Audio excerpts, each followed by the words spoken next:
good to go. But yeah, we should hit the Insecta Queen up a few more times. We need to get that fusion pool.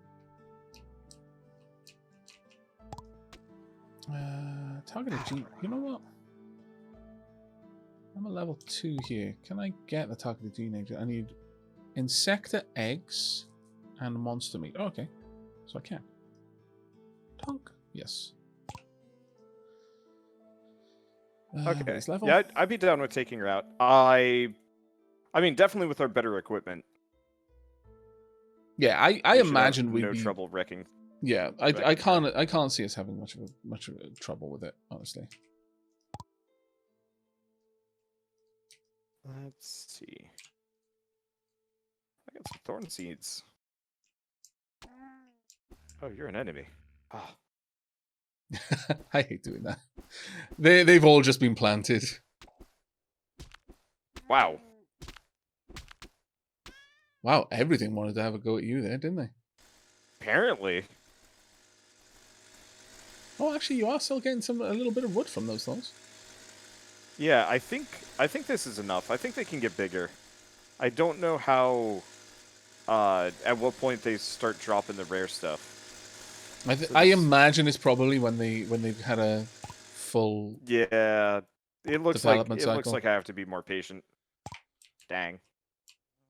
Oh. We all know that patience isn't one of Wander's strongest qualities. Nope.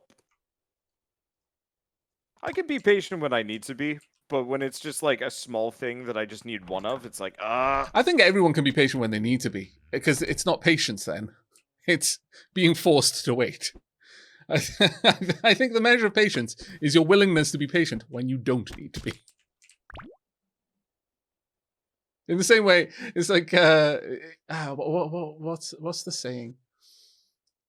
If a person is forced to choose to be good, are they being good? If they have no choice, can it be said that they're being good? The result is that they are doing a good thing. But were they being a good person for doing it if they didn't get to choose to? It's an interesting ethical question, that one. One that we had to write a. It's not really a thesis or anything like that, but we had to reason and apply, write a little bit of paper on ethics when I was doing my AI degree. Because no one wants an AI that doesn't have ethics, because that leads to Skynet. What was your conclusion on that one? Is the person that does good but doesn't think good, are they a good person? Is that effectively? If a person without free will cannot be said to have any moral agency in their decisions, if they cannot choose but to be good, they're not being good. They're simply doing what they've been told to do. That was my conclusion. When the question is ethics, it does not matter what the end result was. It matters what the intention was. If you're not talking about ethics, then it mostly matters. Like in real world applications, it mostly just matters what ended up happening. If a bad person does the right thing, then they did the right thing. They did a good thing, even if they didn't want to. It doesn't matter, as long if you could take someone who was inherently this theoretical, this is actually evil. The whole question of evil and good and whether morality exists in the universe. No, actually, we're going to throw that out. There is evil and there is good, and this person is just pure evil, but they can't help but do good things. Well, from the perspective of, does it matter? No, not really. If they're forced to do good things, do we need to be questioning whether they're ethically good or bad? No, ultimately, as long as the outcome is good. But if you are talking about ethics, then I feel that the intention matters. The reason why I ask this is there was a number of the kind of Me Too things and the solidarity things that happened over the last month or so, and there was kind of the question of the people that were just paying lip service. They'd post about it. You know, they'd say like, yeah, so Oh, like I'm an the ally, sort of but they wouldn't. company things and all that sort of stuff. Like, Yeah, you know. exactly. Does it matter if the result is they still use their enormous platform and get the message out? So is that Yeah. yeah. Yeah, that's kind of where I'm at. It's like a lot of people were mad that all these companies were effectively paying lip service, and I'm kind of like, at the same time, even just paying lip service helps, and so I'm kind of in that. Oh, you need to stay where you are. You almost died. Actually, you're healing up fine. What are you Position doing? anyway. I'm down on level 15, and my ice dragon got wrecked, and so I'm like, okay, you stay behind. I'm I going should to come and visit you. keep fighting. Ooh, they have got big guns. Yeah, they do, and they take a lot of stabbing. Oh, have you made the grounder workshop yet? No, I don't think I had the orb. Did you not? I'm fairly certain you killed the second boss, and it was at that point that it changed the quest. Oh, I do have it. Yeah. All right. Well, we should go kill the Insector first. Yes. Because you don't have the quest yet. Yeah, exactly. It's just like Yeah. I have the grounder ball. I'd like to make the grounder thing, but no, at that level.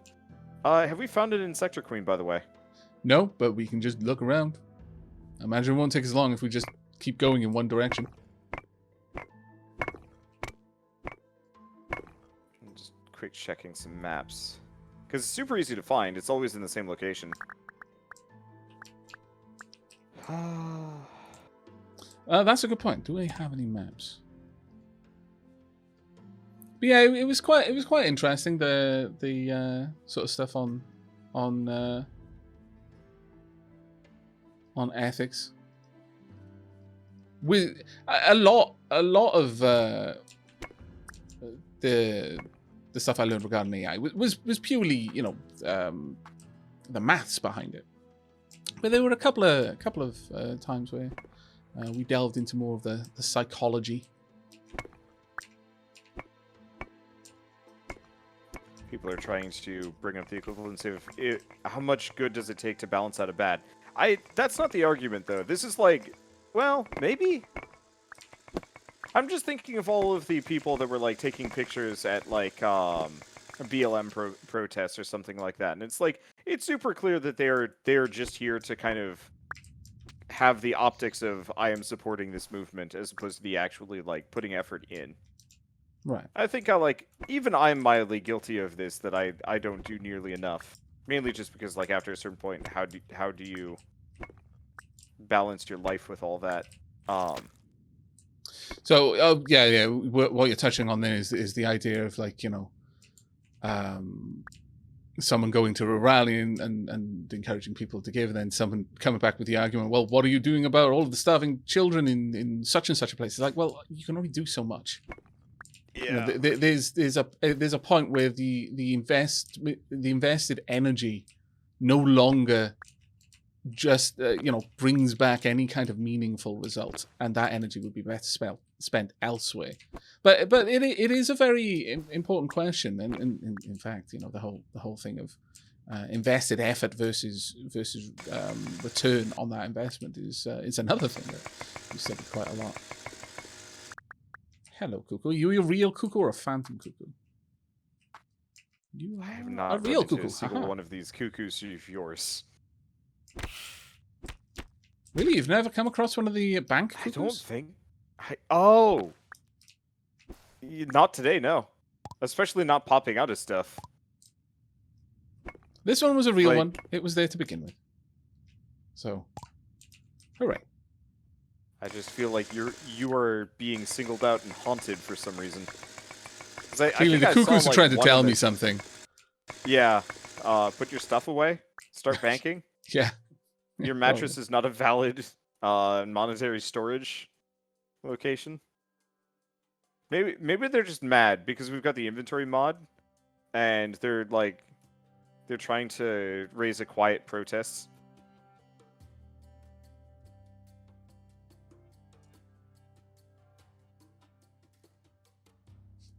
Purple lightning in my chat just said, I read something about supermarket trolleys are a really good litmus test if someone is good or not.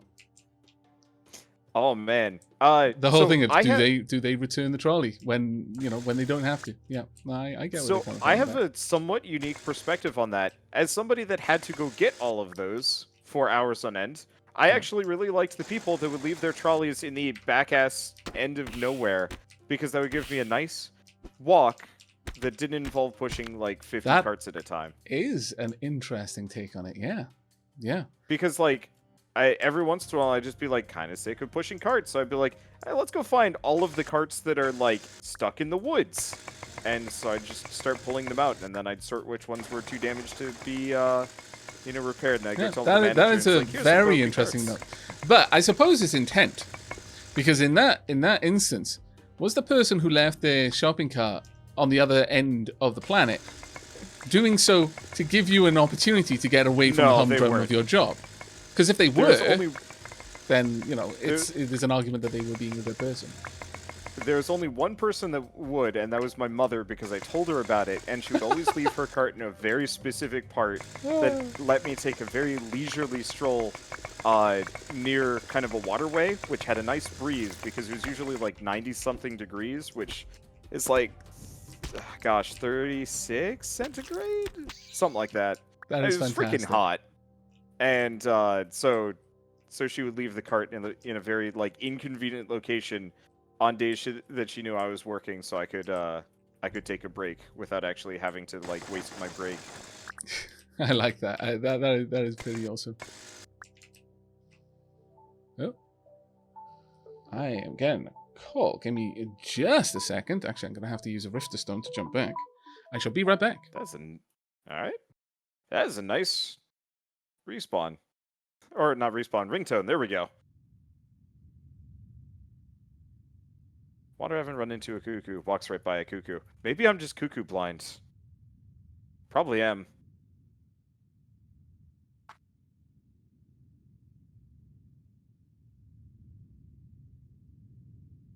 This freaking drill is great.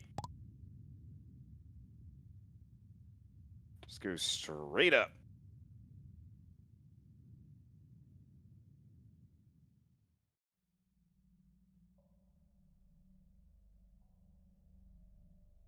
So leave the card out. If you ever put them up, it would automate the job and fire the worker. As one of those workers, we were the most in-demand job at the grocery store because no one wanted to do it. So I don't think you need to worry too much about. Oh, these are green cells. You don't need to worry too much about uh, cart monkeys. Though I know Target had a machine that would like help you push them. It still was one of those where like you had to do it constantly.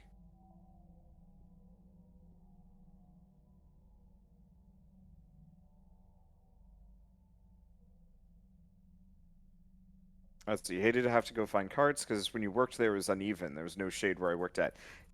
For me it was finding the carts was the only time where I wasn't pushing like 6-10 carts at a time, because I'd have to go find the one like way out in the ass end of nowhere, which meant I could I could kind of walk slower and I didn't have to push like a heavy weight. And there was no shade no matter what. So it was just like no matter where I was, finding those carts was a problem.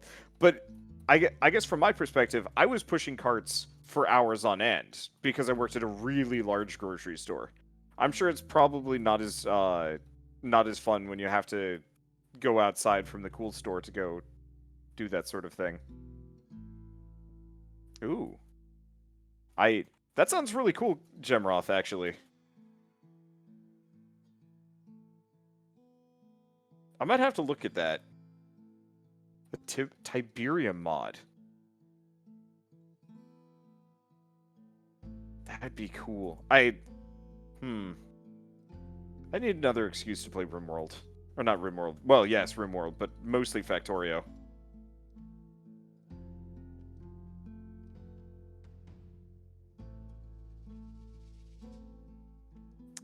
They fired the floor cleaner guy at the local Walmart because they got an automated floor cleaner. It sucks. Yeah. I mean, to some small degree, automation like that is important. That, like, there's probably a better job that you could have that floor cleaner doing, but the problem is nobody actually like helps that floor cleaner get another job. I wonder I am back. if you actually. Oh. I've returned in the middle of a philosophical discussion. It is fine. Okay. Continue. I'll bring you into this. So workplace automation. I was talking about cart pushing and how people leave cart. Somebody was saying they leave carts out, so that it justifies the cart pusher's job.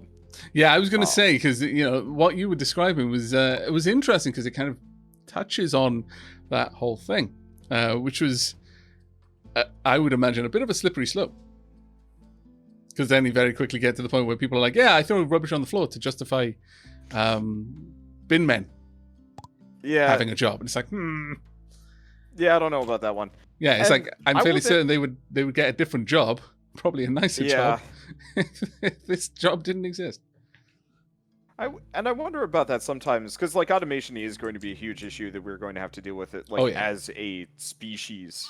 At what point is it too much, and like how do you reconcile the sheer amount of job losses with the amount of automation you're doing?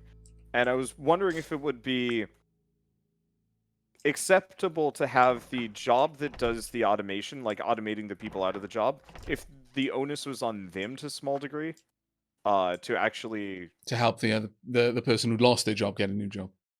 Yeah. So, for example, somebody was talking about how the janitor was replaced because they got an auto floor cleaner, and I was wondering, it's like I almost wonder if the industry that just automated these people out of the job should be responsible for maybe not funding their education, but like giving them the resources they need to find something then new. You start coming into the sort of area of like universal basic income and stuff like that.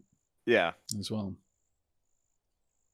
which is an interesting question and area to investigate. Yeah, I didn't Spain say that they were going to push directly towards that, like very recently, or am I misremembering this?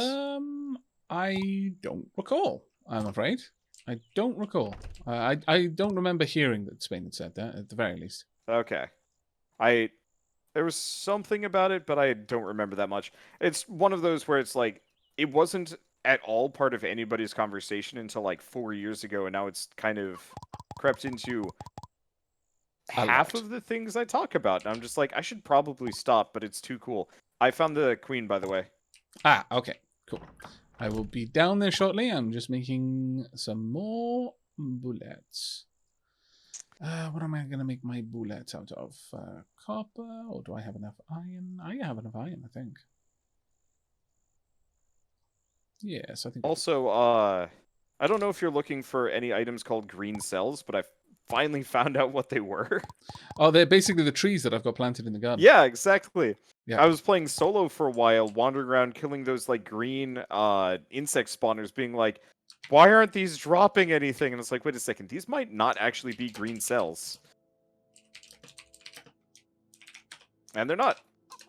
But it was a bit of a surprise for me. And yeah, it turned out I just had never chopped down a single tree around here. Well done. You resisted deforestation. I just didn't need to. It was like, I'll just go buy them. They're not in my way. Right. Okay. So what level are you on?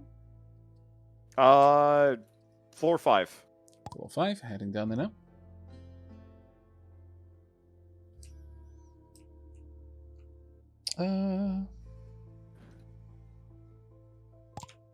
Let's have a look. Oh, right. You're straight up. Right. I get you. I can see the path you've taken. Have you tended to light it with torches? Yes, you have. Perfect. I'll follow the torch trail then. Yeah. There should be some like very direct paths north too.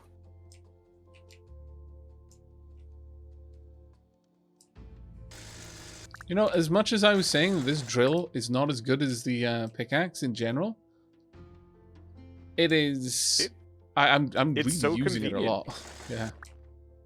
Like it might not have the like per strike bonus that the pickaxe has, but like if you want to go straight north, hit the drill, walk up, and you're good. Yeah.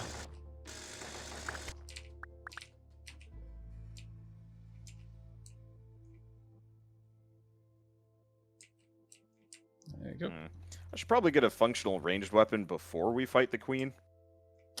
Yeah, the queen really did benefit from, like, the fight against the queen, I feel really does benefit from ranged. So I might clear this out and then do a very quick... Well, if you want to tag me in, I'll continue the clean out, and you can go grab a ranged weapon. Then by the time I'm done... Oh, thank you so much, Eli. By the time I'm done, you can come back with your weapon. Cool. So I'm looking for where you are. Oh, I've gone way up to the north. Yeah, I didn't find the insect queen immediately. I kind of like went past. And right. Like, okay, so I was going the right way. I was like, yeah, you were absolutely going the right way. I saw like the edge of the purple, and I was just like, this is where I want to be. Right. Yeah. I got you. I am in here now. Right. Oh my. Poor dragon beast. I think I'm just gonna have to ride the boar. Yeah, I strongly suspect that Ash Sprout is going to get wrecked in this fight, like they did in the last couple of fights. But I still need to capture the bull. Thinking about it. Do I have any torches? I've definitely picked up a lot more. You know what? Sure. No, I want to keep those. Go ahead. Let's see. I've definitely picked up a lot more of those boar glands, so we should have no problems.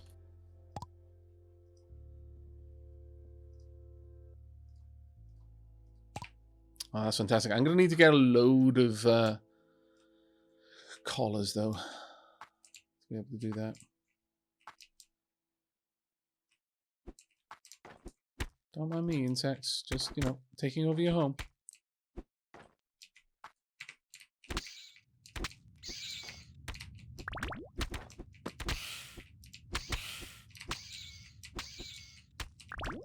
Ooh, I think I just got one of those parasite spears.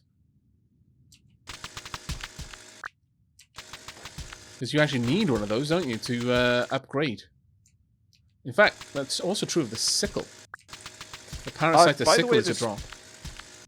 So I've the spear and the lance. Sorry, the spear and the lance. The regular, like the upgraded version drops as well, so you've probably already found one of those. Oh, right, okay. Yeah, I was quite disappointed to find that one out. I was like, oh man, I can finally upgrade the spear. Wait, no, I already have that. Never mind. That's a shame. I thought that was actually quite cool. Like... I like it when things are like, yeah, you know what, you can't get everything just by crafting. You do have to do a little bit of exploration. I think that is genuinely quite fun.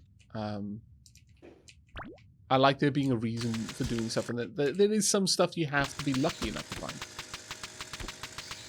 I'm not like a huge fan of RNG being like a really driving force in the game, but I do like it existing to a little bit.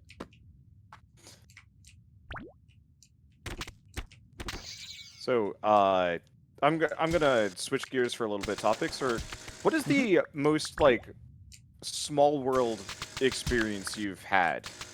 How do you mean small world? On YouTube, off YouTube, Twitch, not Twitch, doesn't matter. Well, as in like just meeting someone and being like, oh wow, it's such a small world sometimes, sort of thing. Yeah, kind of. Basic example. One of my viewers right now is like, yeah, I was talking to one of my friends, and apparently, like, they knew you in college, and I'm like, that is a small world. I like that. Oh right, okay. Other things include like Alexa and I went to the same college. Which he's one of the Wholesome Verse guys. I don't know if you've interacted with him yet. Yeah, but I was just looking at the graduation list for this year, and I was just like, wait a second, he's on it. Well, you didn't notice until after. No, because like I'm a good 7 years older than him, so we wouldn't have gone to college at the same time. Oh, right. Sorry. I thought when you were saying that, like, you knew each other in college, I was like, what? You forgot? That's so bad. Naughty Wander. That would be cooler. But no, it was just like a random shot out of nowhere. Hey, here's Alexa. What? I thought that was really neat. Okay, so... It could be broader range or more specific than that. You can't put me on the spot. There are loads of times where I have said, wow, it's such a small world. So clearly it happens to me, but I can't think offhand about a particular example just now. I will stew on it for a moment and try and think about that. Also trying to not die now that I've unfortunately backed myself into a dead end. I mean, I've had plenty of kind of like weird worlds colliding moments where, for example, when I was studying judo,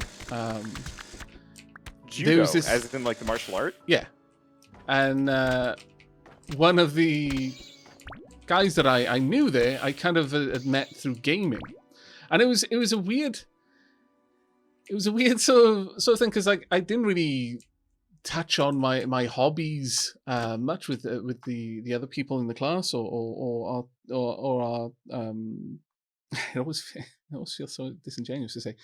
It feels weird when I say sensei out in a other conversation, even though that's how we referred to our tutors during the class, you know. But it feels weird when just outside of that environment to use that word.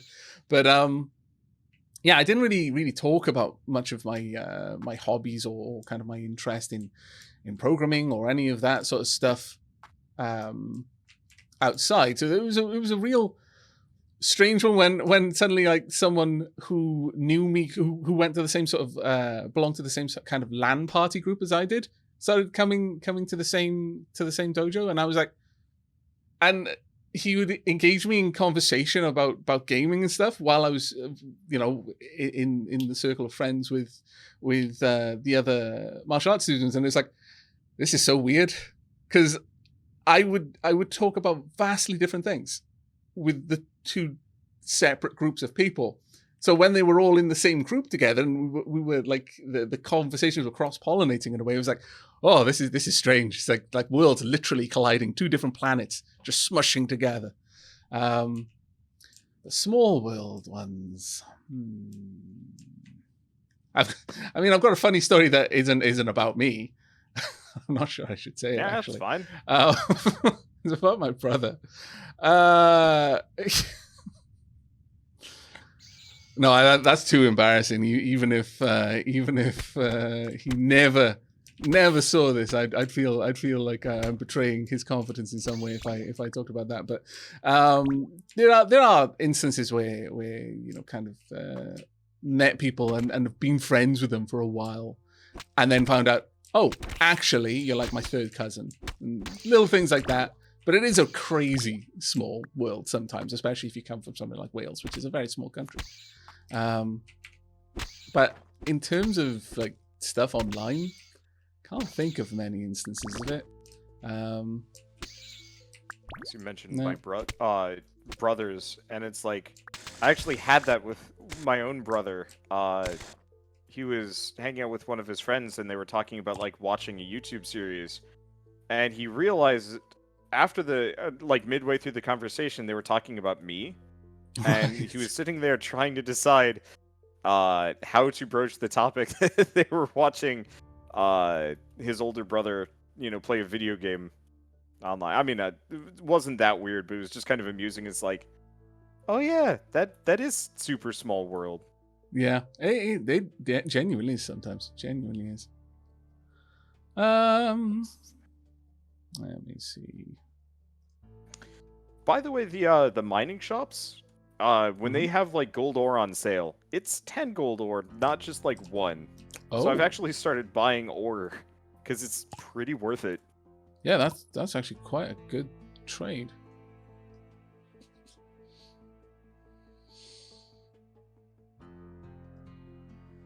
There we go. Oh yeah, here's a YouTube related small world thing. When two rental properties ago, the boiler broke down. And it broke down like in the middle of the night, and actually broke down like a bad break. One of the pumps failed in a catastrophic way and started leaking water everywhere. So it was an emergency plumber call out. It was just that. Called my landlady. She was a lovely lady. She came around straight away. and immediately got a on-call emergency engineer down there. And he came down and saw my YouTube plaque. And he said, "Oh my god, you're Aavak?" He watched my content. That's about the only one I can think of. That was again another kind of worlds collide thing. I was like, "Oh, I've been spotted in the wild. This is also awkward because it's my home." Poop. That was worse than just being.